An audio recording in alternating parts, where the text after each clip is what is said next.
Аист марабу огромная и довольно внушительная птица, принадлежащая к семейству аистовых.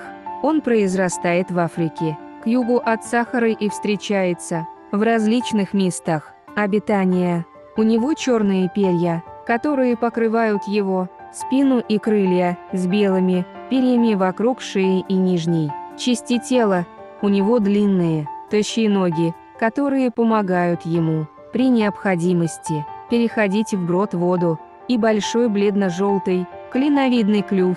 На их головах и шеях относительно нет перьев. У самцов и самок есть большие горловые мешочки, которые свисают снизу.